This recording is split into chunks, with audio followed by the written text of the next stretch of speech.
दो औरतें काजी इब्ने अबी लैला की अदालत में पहुंच गईं। ये अपने ज़माने के मशहूर व मारूफ काजी थे। काजी ने पूछा, तुम दोनों में से किसने बात पहले करनी है? उनमें से बड़ी उम्र वाली खातून ने दूसरी से कहा, तुम अपनी बात काजी साहब के आगे रखो।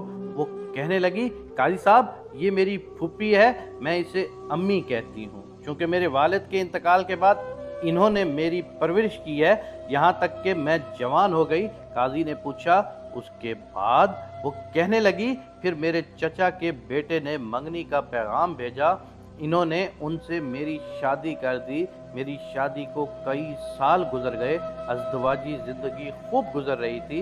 एक दिन मेरी ये फूफी मेरे घर आई और मेरे शौहर को अपनी बेटी से दूसरी शादी की ऑफ़र करी।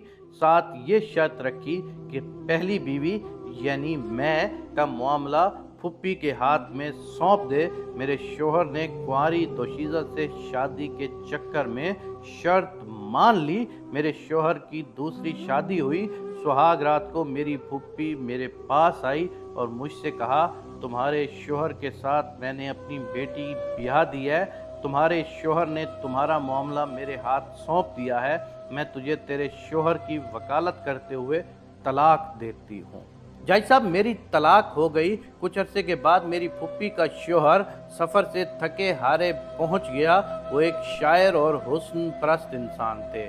मैं बन सवर कर उनके आगे बैठ गई और उनसे कहा कि क्या आप मुझसे शादी करेंगे? उसकी खुशी का ठिकाना न रहा, उसने फौरी हाँ कर ली। मैंने उनके सामने शर्त रखी कि आपकी पहली बीवी यानी मेरी फुप्पी को फारिग करके उसका मामला मेरे हाथ सौंप दें। उसने ऐसा ही किया। मैंने फुप्पी के शौहर से शादी कर ली और उसके शौहर की वकालत करते हुए उसे तलाक दिलवा डाली। काजी साहब हैरत से बोले, फिर क्या हुआ? वो कहने लगी, काजी साहब, कहानी अभी ख़त्म नहीं हुई। कुछ अरसे बाद मेरे इस शायर शौहर का इंतकाल हुआ। मेरी ये फुप्पी विरासत का मुतालबा करते पहुंच गई। मैंने उनसे कहा कि मेरे शौहर ने तुम्हें अपनी ज़िंदगी में तलाक दे दी थी, अब विरासत में तुम्हारा कोई हिस्सा नहीं। झगड़ा तूल पकड़ गया। इस दौरान मेरी इद्दत भी गुजर गई। एक दिन मेरी ये फुप्पी अपनी बेटी और दामाद यानी मेरा साबका शौहर को लेकर मेरे घर आई और विरासत के झगड़े में मेरे उसी साबिक शौहर को सालिस बनाया। उसने मुझे कई सालों बाद देखा था। मर्द अपनी पहली मोहब्बत कभी नहीं भूलता। चुनाचा मुझसे यूं मिलकर उसकी पहली मोहब्बत ने अंगड़ाई ली। मैंने उनसे कहा कि फिर मुझसे शादी करोगे? उसने हाँ कर दी। मैंने उनके सामने शर्त रखी कि अपनी पहली बीवी यानी मेरी फुप्पी की बेटी का मामला मेरे हाथ में दें। उसने ऐसा ही किया।